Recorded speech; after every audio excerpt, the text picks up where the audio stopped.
जय Hind and hello guys, स्वागत है आपका आपके अपने YouTube चैनल ज्ञानदेह होस्ट में। और इस वीडियो में मैं आपको बताने वाला हूं बिहार लोक सेवा आयोग यानी कि BPSC AEDO new vacancy 2025 apply online process के बारे में, जहां पर आपको लेटेस्ट अपडेट के साथ में सभी प्रॉब्लम के हल सहित पूरा प्रोसेस बताया जाएगा।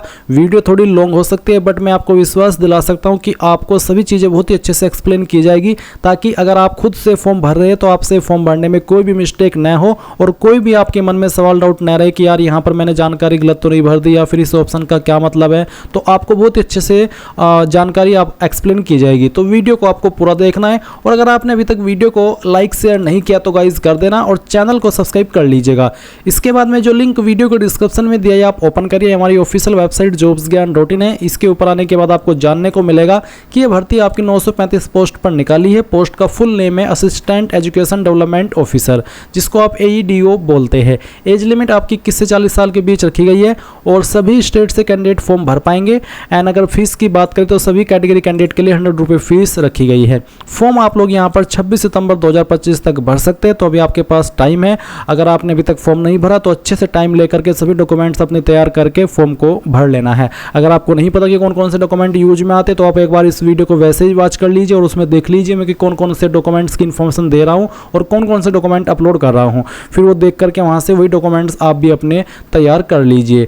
इसके बाद आप यहाँ पर सिलेक्शन प्रोसेस के बारे में जानेंगे और फिर आपकी जो इंपॉर्टेंट डेट्स है वो भी यहाँ पर डबल चेक कर लेंगे। अब ये सब इन्फॉर्मेशन चेक करने के बाद अगर आप एलिजिबल है और आपका इंटरेस्ट है और आपने अभी तक अप्लाई नहीं किया तो आप इंपॉर्टेंट लिंक के सेक्शन में आएंगे और अप्लाइंग ऑनलाइन लिंक ओपन करेंगे। अब आपके सामने ये ऑफिशियल वेबसाइट आ जाएगी जहाँ से आपको अप्लाई करना है। यहाँ पर आ जाने के बाद में गाइज सबसे पहले इसमें आप रजिस्टर होंगे, यानी कि आपको वन टाइम रजिस्ट्रेशन, जिसके ये फायदा होगा कि आप फ्यूचर में जो भी BPSC की इस वेबसाइट का इस्तेमाल करके फॉर्म भरेंगे उसमें आपको दोबारा से नया रजिस्ट्रेशन करने की आवश्यकता नहीं पड़ेगी। आप इसी लॉगिन इन्फॉर्मेशन का इस्तेमाल करके कोई भी फॉर्म भर सकते हैं। अगर आपने पहले से इसके ऊपर रजिस्ट्रेशन करके रखा है तो फिर आपको रजिस्ट्रेशन करने की आवश्यकता नहीं है। आप डायरेक्टली आपका रजिस्टर्ड ईमेल या फिर मोबाइल नंबर या फिर यूजर नेम यहाँ पर डालेंगे। उस वक्त आपने जो पासवर्ड बनाया था वो यहाँ पर डालेंगे और लॉगिन कर लेंगे। पर गाइज क्योंकि आप फ्रेशर है, आपने इस वेबसाइट का इस्तेमाल करके अभी तक कोई फॉर्म नहीं भरा, तो पहले आपको इसमें रजिस्ट्रेशन यानी कि वन टाइम रजिस्ट्रेशन करना होगा। तो आप यहाँ पर न्यू रजिस्ट्रेशन इसके ऊपर क्लिक करेंगे। इसके ऊपर क्लिक करने के बाद आपके सामने इस तरह से इंस्ट्रक्शंस आएंगे। ये सभी आपको चेक करते हुए यहाँ पर इसको क्लोज कर देना है। अब आप सबसे पहले यहाँ पर आपकी ईमेल आईडी डालेंगे जो कि आप रजिस्टर करना चाहते हैं। फिर आप गेट OTP इसके ऊपर क्लिक करेंगे। आपकी ईमेल के ऊपर OTP सेंड किया जाएगा। वो OTP आप यहाँ पर इस वाले सेक्शन में डालेंगे और वेरीफाई OTP कर देंगे। सेम वे में आप मोबाइल नंबर डालेंगे जो कि आप रजिस्टर करना चाहते हैं। गेट OTP करेंगे, OTP आएगा वो यहाँ पर डाल देना है और वेरीफाई OTP इसके ऊपर क्लिक कर देना है। गाइज यहाँ पर मैं आपको बताना चाहूंगा कि जो आपका OTP है ईमेल वाला, अगर आपको वो इनबॉक्स के अंदर नहीं देखने को मिले तो आपकी ईमेल के अंदर जो स्पैम फोल्डर है वो आपको चेक करना है। उसमें आपको आपकी ईमेल मिल जाएगी जहाँ पर OTP दिया गया है। और जो आपने नंबर यहाँ पर डाला है इसमें OTP वेरिफिकेशन के लिए, ये नंबर आपका आधार कार्ड के साथ में भी लिंक होना चाहिए, नहीं तो आपको आगे चल करके प्रॉब्लम फेस करनी पड़ेगी। इसके बाद गाइज आप यहाँ पर एक पासवर्ड बनाएंगे अपनी मर्जी से। तो जो भी पासवर्ड आप बनाना चाहते हो यहाँ पर डाल दीजिए और उसको दोबारा डाल करके आप यहाँ पर वेरीफाई कर लीजिए। ये करने के बाद आप यहाँ पर नीचे की तरफ अपनी अन्य इन्फॉर्मेशन भरेंगे, जैसे कि कैंडिडेट नेम। तो जो भी आपका नाम है 10th के सर्टिफिकेट के अकॉर्डिंग वो आप यहाँ पर भर दीजिए। इस नाम को दोबारा डाल करके आपको यहाँ पर वेरीफाई कर देना है। फिर आप यहाँ पर फादर नेम एंटर करेंगे। फादर नेम भी आपको 10th के सर्टिफिकेट के अकॉर्डिंग ही भरना होगा। इस नाम को भी दोबारा डाल करके आप यहाँ पर वेरीफाई कर देंगे और सभी की सभी जानकारी इंग्लिश के कैपिटल लेटर में आपको फिल करनी है। इसके बाद यहाँ पर आपको माताजी का नाम देना है। माताजी का जो नाम है आपकी वो भी आपको इंग्लिश के कैपिटल लेटर में 10वीं के सर्टिफिकेट के अकॉर्डिंग भरना है। फिर जो आपकी डेट ऑफ बर्थ है वो भी आपको यहाँ पर 10th के सर्टिफिकेट के अकॉर्डिंग ही भरनी होगी।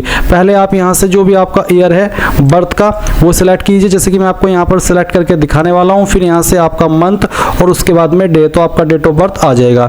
अगेन आपको यहाँ पर आपकी डेट ऑफ बर्थ सिलेक्ट करनी होगी और इसको वेरीफाई करना होगा। पहले ईयर, फिर यहाँ से आपका मंथ और उसके बाद में डे, तो आपका डेट ऑफ बर्थ आ जाएगा। फिर नीचे की तरफ आप देखेंगे जेंडर, आपको आपका जेंडर सेलेक्ट करना है, इसको दोबारा सेलेक्ट करके वेरीफाई करना है। आईडी टाइप में आपको कोई एक आईडी सेलेक्ट कर लेनी है, जैसे कि आधार कार्ड, पैन कार्ड या फिर ड्राइविंग लाइसेंस, जो भी आप देना चाहते हो वो आप सिलेक्ट कर ले। अगर आधार कार्ड सेलेक्ट किया है तो फिर आधार का नंबर डालिए, उस आधार नंबर को दोबारा डाल करके यहाँ पर वेरीफाई कर दीजिए। उसके बाद आपसे पूछा है which year did you complete your 10th matric, कौन से साल के अंदर आपने आपकी 10वीं कंप्लीट की है, वो साल आपको यहाँ पर सिलेक्ट करना होगा। फिर what is the short name of 10th board, यानी कि आपका 10th का बोर्ड का नाम क्या है, IG, CSC, ICSE, CBSE, BSEB, IB state board. अगर आपका कोई अन्य स्टेट बोर्ड है तो आप वो सिलेक्ट कर लीजिएगा।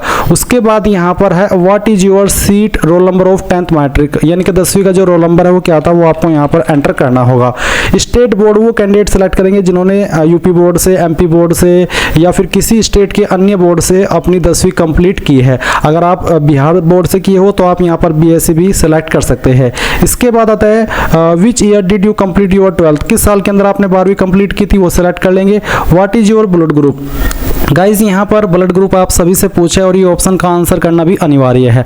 अगर आपको आपका ब्लड ग्रुप नहीं पता तो ऐसे में क्या करेंगे, या तो आप अपना ब्लड टेस्ट करा लीजिए, या फिर अगर आप अभी नहीं देना चाहते, आपको नहीं पता, तो आप यहाँ पर NA यानी कि नॉट अवेलेबल ये लिख दीजिएगा। पर अगर आपको यहाँ पर पता है कि आपका ब्लड ग्रुप क्या है तो आप यहाँ पर ब्लड ग्रुप लिख सकते हैं। उसके बाद what is your favourite sports person, आपका फेवरेट स्पोर्ट्स पर्सन कौन है वो आपको यहाँ पर एंटर कर देना है आपकी चॉइस के अकॉर्डिंग, तो जो भी है वो आप यहाँ पर लिख दीजिएगा।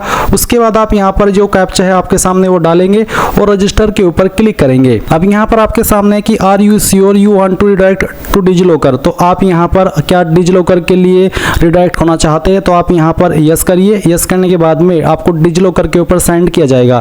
अभी आप यहाँ पर डिजिलॉकर के ऊपर साइन इन करेंगे, तो किस माध्यम से साइन इन होना चाहते हैं वो आप देख लीजिए। रजिस्टर मोबाइल नंबर और पिन, या फिर यूजर नेम, या उसके अलावा पिन, या फिर अदर का ऑप्शन भी है जिसमें कि आप यहाँ पर कोई एक आईडी सेलेक्ट कर लेंगे और फिर उसका नंबर और फिर आपका पिन, और फिर यहाँ पर टिक करके साइन इन हो जाएंगे। पर गाइज अगर आपने इस डिजिलॉकर की जो वेबसाइट है इसके ऊपर अकाउंट बना करके नहीं रखा, आप फ्रेशर है, तो आप यहाँ पर साइन अप करेंगे। साइन अप करने के लिए आप यहाँ पर साइन अप के ऊपर क्लिक करके इस वाले इंटरफेस पर आएंगे। यहाँ पर आपको आपका मोबाइल नंबर डालना है जो कि आप रजिस्टर करना चाहते हैं, जनरेट OTP करना है, OTP वेरिफिकेशन होगा। उसके बाद में फुल नेम डालेंगे, आपका डेट ऑफ बर्थ सेलेक्ट कर लेंगे, जेंडर सेलेक्ट करेंगे, अपना यूजर नेम बनाएंगे अपनी मर्जी से, फिर एक पिन बनाएंगे और उस पिन को दोबारा डाल करके वेरीफाई कर देंगे।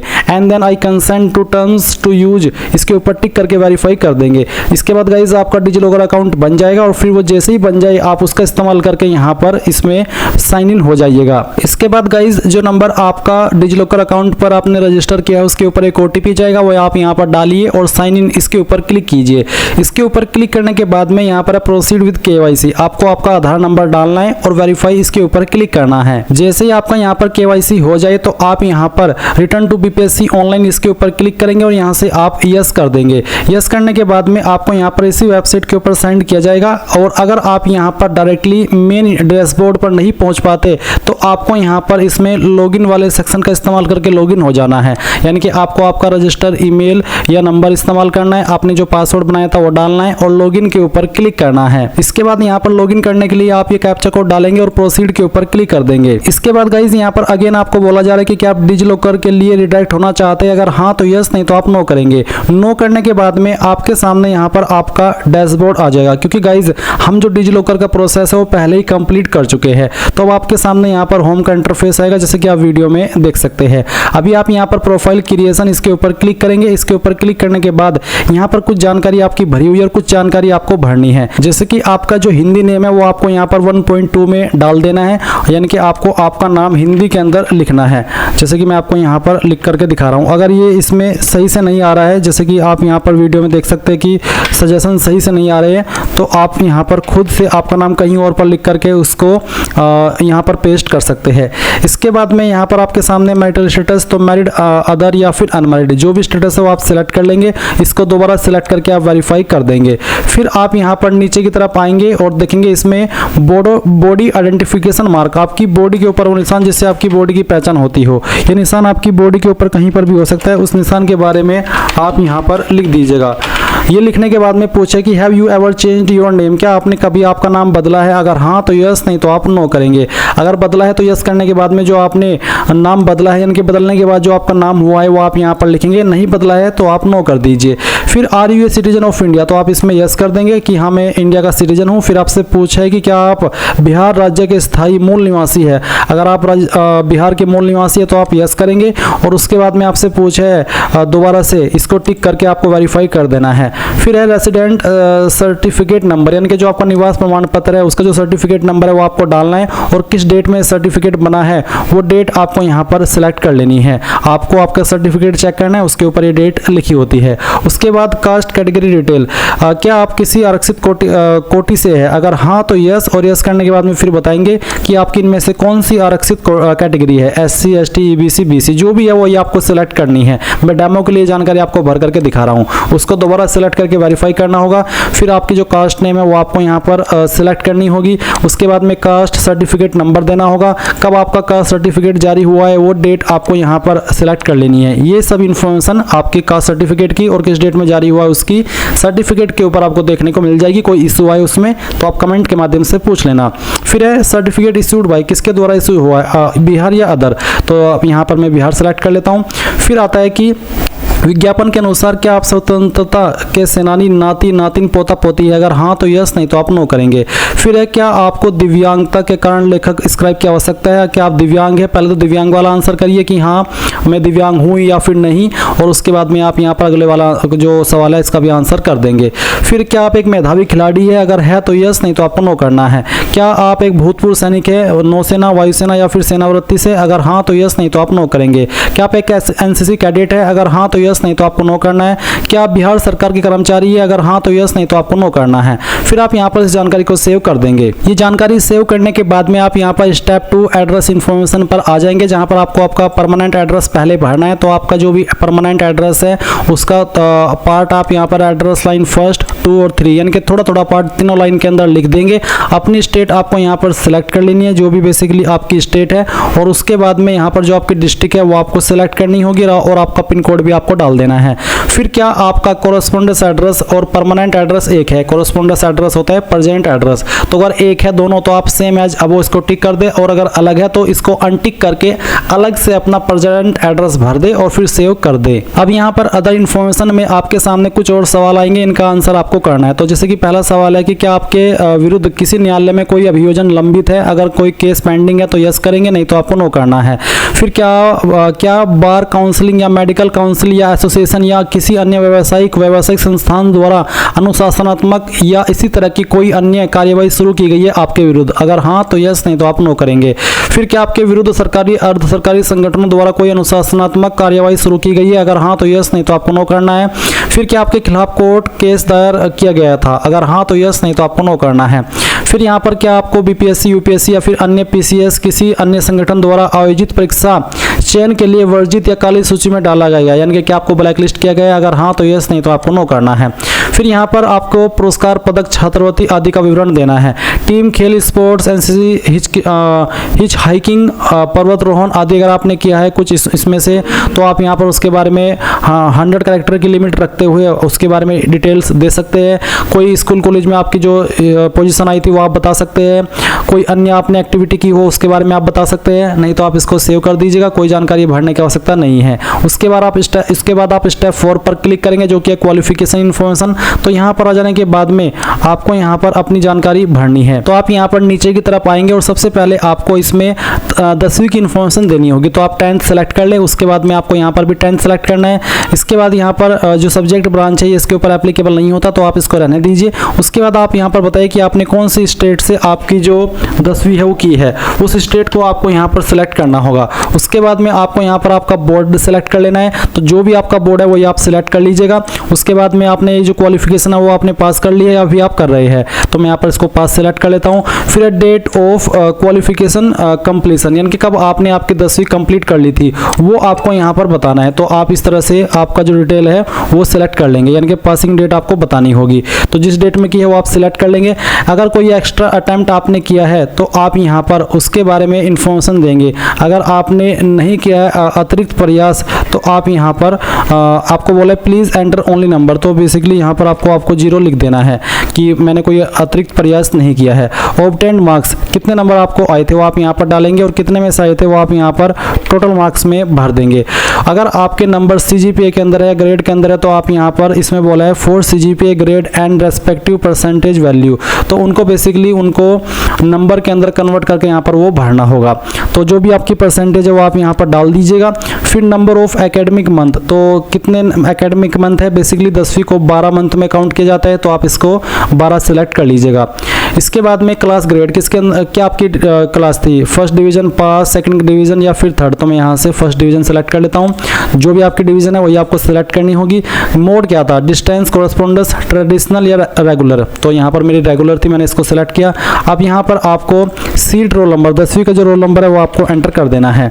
ये एंटर करने के बाद में 21 साल के अंदर आपने पास कर ली थी, आपको बोला ईयर ऑफ पासिंग, किस साल के अंदर आपने पास की थी वो साल सेलेक्ट कर लीजिए। अब आप ऐड के ऊपर क्लिक कीजिए। इसके बाद गाइज आप यहाँ पर देखेंगे कि आपकी क्वालिफिकेशन यहाँ पर ऐड होकर के इस तरह से आ चुकी है जैसे कि आपके सामने है। अब आप अगेन आएंगे और 12वीं इसमें सेलेक्ट कर लेंगे अगर आपने 12वीं की है। फिर आपको यहाँ पर इसमें इंटरमीडिएट सेलेक्ट कर लेना है। आपका सब्जेक्ट ब्रांच क्या था, कॉमर्स, MCVC, साइंस या आर्ट्स, जो भी है वही आप सेलेक्ट कर लेंगे। कौन सी स्टेट से आपने आपकी 12वीं की है वो बताएंगे, किस बोर्ड के द्वारा की है वो बोर्ड सेलेक्ट कर लेंगे। क्वालिफिकेशन स्टेटस आपको यहाँ पर बताना है, अगर पास है तो पास, एपियर्ड है तो appeared. Date of qualification completion, कब आपने क्वालिफिकेशन कंप्लीट कर ली थी वो आपको यहाँ पर बताना है। तो इस तरह से आप इसको सिलेक्ट कर लीजिए जैसे कि मैं आपको बता रहा हूँ। फिर आपको अगर आपने कोई एक्स्ट्रा अटेम्प्ट किया तो आप उसके बारे में लिखिए, नहीं तो आप यहाँ पर 0 लिख दीजिए। ऑब्टेन्ड मार्क्स, कितने नंबर आपको आए थे वो आप यहाँ पर भरेंगे और कितने में से आए थे वो आप यहाँ पर टोटल मार्क्स के अंदर डाल देंगे। परसेंटेज आपकी कितनी थी वो आपको यहाँ पर एंटर करनी होगी। इसके बाद में आप यहाँ पर देखेंगे कितने मंथ का ये था, तो इसमें इसको 24 मंथ में काउंट किया जाता है, तो आप यहाँ पर 24 मंथ सिलेक्ट कर लीजिएगा। उसके बाद में आपकी डिवीज़न क्या थी वो बताइए। मोड आपको सेलेक्ट कर लेना है रेगुलर, अगर आपने रेगुलर की है। कंपलसरी सब्जेक्ट्स यहाँ पर आपको बताने, बेसिकली इसमें यही ऑप्शन है, तो अगेन जिस भी स्ट्रीम में आपने आपकी 12वीं की है वो आप सेलेक्ट कर लेंगे। और उसके बाद में यहाँ पर ऑप्शनल सब्जेक्ट है, तो अगर ऑप्शनल है कुछ तो आप सेलेक्ट कर ले, नहीं तो आप इसको ऐसे ही छोड़ दे। उसके बाद यहाँ पर आपको आपकी जो 12वीं है उसका रोल नंबर एंटर करना है, किस साल के अंदर पास कर ली थी वो साल सेलेक्ट कर लेंगे और ऐड के ऊपर क्लिक करके इसको ऐड कर देंगे। ये जानकारी भी आपकी यहाँ पर ऐड हो जाएगी। अब गाइज यहाँ पर आप वो क्वालिफिकेशन भरेंगे जिस क्वालिफिकेशन से आप इस पोस्ट पर अप्लाई करने के लिए एलिजिबल हो रही है, और वो पोस्ट है आपकी ग्रेजुएट की। अगर आप ग्रेजुएट है किसी भी डिसिप्लिन में या फिर जो भी क्वालिफिकेशन आपने की है, अगर वो ग्रेजुएशन की कैटेगरी में आती है तो इसका मतलब है कि आप इसमें अप्लाई करने के लिए एलिजिबल है। तो आप यहाँ पर उसी क्वालिफिकेशन को अब ऐड करेंगे। क्या करेंगे, अगेन सेम प्रोसेस फॉलो करेंगे। क्वालिफिकेशन के सेक्शन में आएंगे और यहाँ पर आपको इसमें देखने को मिलेगा ग्रेजुएट का ऑप्शन, आप ये ऑप्शन सेलेक्ट कर लेंगे। फिर इसमें ग्रेजुएट के अंदर काफ़ी सारे कोर्सेस आते हैं जो कि आप यहाँ पर देख सकते हैं। तो इनमें से आपके पास जो भी कोर्स है ग्रेजुएट का वो कोर्स आपको यहाँ पर सेलेक्ट कर लेना है। जैसे कि मैं आपको अभी बताया और अगेन बता दूं कि ग्रेजुएट की क्वालिफिकेशन के अंदर काफ़ी सारे अलग अलग तरह के कोर्स आते हैं, तो आपको इस लिस्ट के अंदर अपने वाला जो क्वालिफिकेशन है वो सिलेक्ट करना होगा। ये सिलेक्ट करने के बाद में आप यहाँ पर देखेंगे स्टेट कहाँ से आपने किया है वो स्टेट आप सिलेक्ट कर लेना।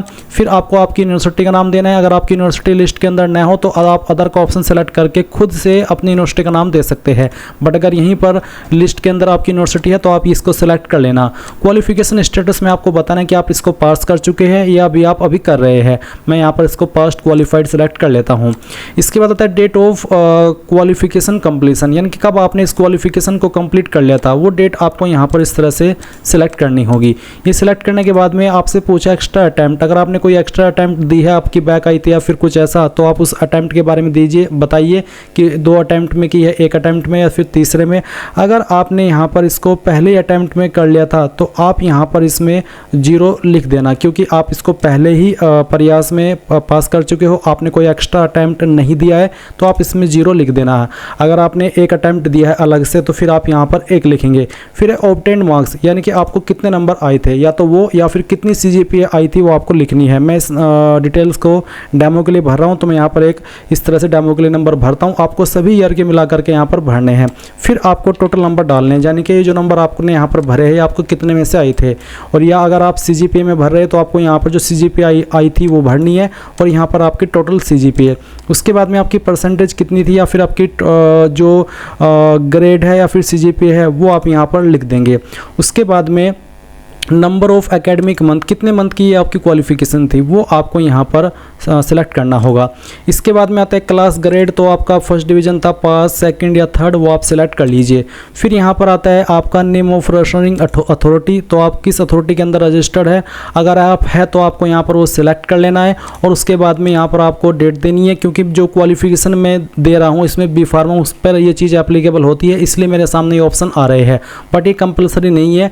अगर आपके पास है राशन भी तो आप दे देना। उसके बाद में यहाँ पर आपको देखने को मिलेगा सीट रोल नंबर, तो जो आपका फाइनल ईयर का रोल नंबर था वो आप यहाँ पर डाल देना। किस साल के अंदर आपने पास कर ली थी वो साल आप यहाँ पर सिलेक्ट कर लेंगे, जो भी आप पहले भी भर चुके हैं, और आप अगेन इसको सिलेक्ट कर लेना कि किस साल के अंदर आपने को आपकी क्वालिफिकेशन पास की है। ये सब आप इन्फॉर्मेशन देने के बाद में ऐड के ऊपर क्लिक करेंगे। तो गाइज मैंने यहाँ पर जैसे ही ऐड के ऊपर क्लिक किया तो आप देख सकते हैं ग्रेजुएशन की जो क्वालिफिकेशन है वो भी यहाँ पर ऐड हो चुकी है। इसमें यहाँ पर जैसे आप इसको ऐड कर दे तो आप सेव के ऊपर क्लिक करेंगे और यहाँ से कंफर्म कर देंगे। कंफर्म करने के बाद में क्वालिफिकेशन आपकी कंप्लीटली सेव हो चुकी है। अगर आपके पास कोई अन्य क्वालिफिकेशन और आप देना चाहते हैं तो आप सेम वे में यहाँ पर उस क्वालिफिकेशन को ऐड कर सकते हैं। अगर कोई सर्टिफिकेट तो सर्टिफिकेट सेलेक्ट कर लेना, कोई डिप्लोमा है तो डिप्लोमा, बट जो कंपलसरी है वो मैं आपको बता चुका हूँ, 10वीं है और ग्रेजुएशन है। साथ ही साथ अगर आपने 12वीं किया तो आप उसकी इन्फॉर्मेशन भी यहाँ पर भरेंगे। अब आपको क्या करना है, आप यहाँ पर स्टेप 5 इसके ऊपर क्लिक करेंगे। इसके ऊपर क्लिक करने के बाद एक्सपीरियंस का सेक्शन आएगा, तो अगर आपके पास कोई एक्सपीरियंस है आप उसकी जानकारी भर देना। अगर आपके पास कोई एक्सपीरियंस नहीं है तो आप इसमें are you having any experience इसमें नो कर देना, और नो करने के बाद में आप यहाँ पर आएंगे स्टेप 6 के ऊपर और अपना जो फोटो है वो अपलोड करेंगे। तो आप यहाँ पर सबसे पहले आपका लाइव फोटो कैप्चर करेंगे। आपको इसमें फोटो अपलोड नहीं करना, बस आपका लाइव फोटो ही कैप्चर करना है। तो आप कैप्चर लाइव फोटो इसके ऊपर क्लिक कीजिए, तो यहाँ पर आपका जो कैमरा है वो ऑन हो जाएगा। आपको यहाँ पर आपका सही सा एक फोटो कैप्चर कर लेना है और सेट इमेज इसके ऊपर क्लिक करना है। अब आप यहाँ पर देखेंगे फोटो अपलोडेड सक्सेसफुली। अब आप इसको ओके कर दीजिए, और ओके करने के बाद में यहाँ पर आप आपका सिग्नेचर अपलोड करेंगे, इंग्लिश वाला सिग्नेचर और हिंदी वाला सिग्नेचर। आपका जो एक सिग्नेचर का साइज है वो 20 KB से कम रहना चाहिए, और उसकी जो वाइड है यानी कि जो उसकी चौड़ाई है वो 150 पिक्सल से लेकर के 220 पिक्सल के बीच में होनी चाहिए, और जो उसकी लंबाई है वो 250 पिक्सल से लेकर के 320 पिक्सल के बीच में होनी चाहिए। सेम आपकी हिंदी वाले सिग्नेचर के लिए भी रखी है। इंग्लिश वाला सिग्नेचर आपका कुछ भी हो सकता है जो आप करते हैं, और हिंदी वाला सिग्नेचर बेसिकली आपका नाम ही रहता है। तो आप यहाँ पर चूज फाइल के ऊपर क्लिक करेंगे और दिए गए इंस्ट्रक्शंस के अकॉर्डिंग अपनी फाइल यहाँ पर अपलोड करेंगे। अगर आपको बनाना नहीं आता कैसे बनाएंगे वो आप जान लीजिए। गूगल के अंदर आइए और आपको सर्च करना है इमेज रिसाइजर। तो आपको यहाँ पर इमेज रिसाइजर सर्च करने के बाद में काफ़ी वेबसाइट देखने को मिलेगी। आप पहले वाली वेबसाइट ओपन कर लीजिएगा, फिर आप सिलेक्ट इमेज इसके ऊपर क्लिक कीजिएगा, और उसके बाद में जो भी आपका सिग्नेचर है वो आपको सिलेक्ट करना है। जैसे कि डेमो के लिए मैं यहाँ पर आपको एक सिग्नेचर सेलेक्ट करके उसी से आगे का जो प्रोसेस है बनाने का वो दिखाने वाला हूँ। तो मैंने इसको सेलेक्ट किया, ओपन किया, इस तरह से आपका सिग्नेचर भी आ जाएगा। फिर आप लोग एस्पेक्ट रेशियो इसको अनटिक करेंगे। इसमें जो वाइड है वो कितनी बोली गई है आपको, वो बोली है आपकी 150 से 220। तो चलिए मैं यहाँ पर इसमें इसको 220 कर लेता हूँ। और जो हाइट है, हाइट बोली गई है 250 से 320। तो चलिए मैं इसमें यहाँ पर इसको 320 कर लेता हूँ। ये 320 हमने कर ली। पी के कलर में आपको यहाँ पर वाइट कर देना है। इसके बाद में आप यहाँ पर टारगेट फाइल साइज 20 KB से कम रखना चाहते तो अब मैं यहाँ पर इसको 17 KB कर देता हूँ। इसके बाद मैं यहाँ पर इसमें सेव इमेज एज, तो चलिए मैं इसको JPG सेलेक्ट करता हूँ। फिर यहाँ पर मैं रिसाइज इमेज इसको कर देता हूँ। अब ये करने के बाद में यहाँ पर इस तरह से आपका इमेज बन करके तैयार होगा। आप डाउनलोड इमेज इसके ऊपर क्लिक कीजिए।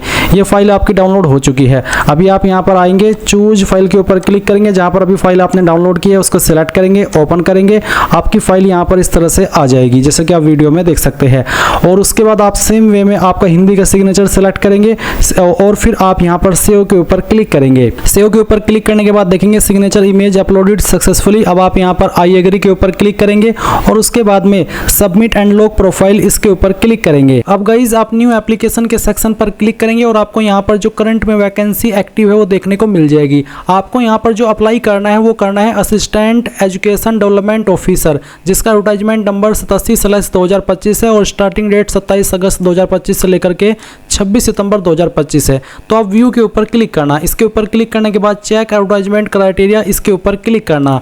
अब यहाँ पर गाइज आपने जो इन्फॉर्मेशन इसके अंदर भरी थी वो सभी आपके सामने आएगी, और साथ ही साथ आप यहाँ पर देखेंगे कि आपको you can apply for this post based on the information you provided, यानी कि जो इन्फॉर्मेशन आपने प्रोवाइड की है उसके अकॉर्डिंग अगर आप अप्लाई करने के लिए एलिजिबल हुए तो यहाँ पर आपको इस तरह की लाइन देखने को मिल जाएगी। होगी। अब आप यहाँ पर देखेंगे क्वेश्चंस डिस्क्रिप्शन, जैसे कि पहला सवाल है कि enter previous attempt of appearing in competitive examination conducted by BPSC.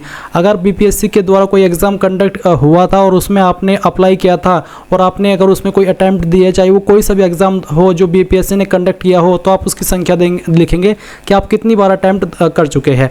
But अगर आप पहली बार ये फॉर्म भर रहे हैं तो आप यहाँ पर 0 लिख देना। उसके बाद में enter certificate number of matric certificate marksheet for DOB, यानी कि यहाँ पर या तो आपका जो 10वीं का सर्टिफिकेट है उसका नंबर देना है, या फिर जो आपका मार्कशीट है और उसके ऊपर जो नंबर है वो आपको यहाँ पर एंटर करना है। इसी के साथ आप यहाँ पर देखेंगे enter issue date of matric certificate, यानी कि जो आपने अभी ऊपर सर्टिफिकेट नंबर भरा है 10वीं के सर्टिफिकेट का, वो कब इशू हुआ था उसकी डेट आपको यहाँ पर एंटर करनी होगी। आप यहाँ पर इस तरह से एंटर कर देना, जैसे कि मैं आपको यहाँ पर एंटर करके दिखा रहा हूँ। कुछ इसी तरह से आपको यहाँ पर एंटर करनी होगी। फिर आप देखेंगे enter certificate number of UG marksheet as per advertisement, यानी कि जो आपके अंडर ग्रेजुएट कोर्स की मार्कशीट है उसका जो सर्टिफिकेट नंबर है वो आपको यहाँ पर देना होगा। फिर वो सर्टिफिकेट कब इशू हुआ था वो आप यहाँ पर डालेंगे। बेसिकली यहाँ पर 4 और 5 पॉइंट में आपसे मार्कशीट का सर्टिफिकेट नंबर मांगा है, ना कि डायरेक्टली सर्टिफिकेट का। तो पहले आप मार्कशीट का सर्टिफिकेट नंबर भरेंगे और वो मार्कशीट आपकी कब इशू हुई थी फाइनल ईयर वाली, उसकी इशू डेट आप यहाँ पर भरेंगे। इसी के साथ में आप देखेंगे enter certificate number of UG passing certificate. अब अभी जो आपने ऊपर भरा 4-5 पॉइंट में, ये तो थी मार्कशीट का सर्टिफिकेट नंबर, और नीचे आप जो यहाँ पर 6 और 7 पॉइंट में भरेंगे ये आपका जो सर्टिफिकेट है ग्रेजुएट का यूजी कोर्स का, उसका सर्टिफिकेट का नंबर देंगे और साथ ही कब वो सर्टिफिकेट इशू हुआ है वो डेट आप यहाँ पर 7 पॉइंट में भर देंगे। फिर है यहाँ पर enter certificate number of certificate in case of scribe taken, यानी कि अगर आप विकलांग है, अगर आप स्क्राइब ले रहे हैं तो उसके संबंध में उसको ये जानकारी भरनी होगी। जो नॉर्मल कैंडिडेट है उनको ये सब भरने की आवश्यकता नहीं है, आप बाकी के ऑप्शन इग्नोर कर सकते हैं। अब आप नीचे की तरफ आएंगे और अप्लाई के ऊपर क्लिक करेंगे। अप्लाई के ऊपर क्लिक करने के बाद यहाँ पर आपको नीचे देखने को मिलेगा अपलोड सिलेक्ट अपलोडेड डॉक्यूमेंट। अगर आपको यहाँ पर अपलोड करने को बोला जा रहा है तो आप अपलोड कर सकते हैं, क्योंकि मैंने इनको पहले से अपलोड करके रखा है तो मेरे पास यहाँ पर इनको व्यू करने का भी विकल्प है, और अगर मैं इनको री अपलोड करना चाहूँ तो वो भी कर सकता हूँ, जिसमें कि आप मैट्रिक सर्टिफिकेट अपलोड करेंगे। अगर आप पहले से OTR करके उसमें सब जानकारी अपलोड कर चुके हैं तो फिर आप इसको अगर री अपलोड करना चाहे तो वो भी कर सकते हैं। साथ ही प्रूफ ऑफ कैटेगरी, अगर आप SC ST OBC है तो आप कैटेगरी सर्टिफिकेट यहाँ पर अपलोड कर देंगे, और साथ ही जो आपका निवास प्रमाण पत्र अगर वो अपलोड करने का ऑप्शन आपके सामने इसी तरह से आ रहा है तो आप वो भी अपलोड कर देंगे। तो इस तरह से आपको इनको अपलोड कर देना है। जैसे कि मैंने कहा कि मेरे पहले से अपलोड है, मैं इनको यहाँ पर दोबारा अपलोड नहीं करूँगा। अब आप यहाँ पर कैप्चर लाइव फोटो इसके ऊपर क्लिक करेंगे।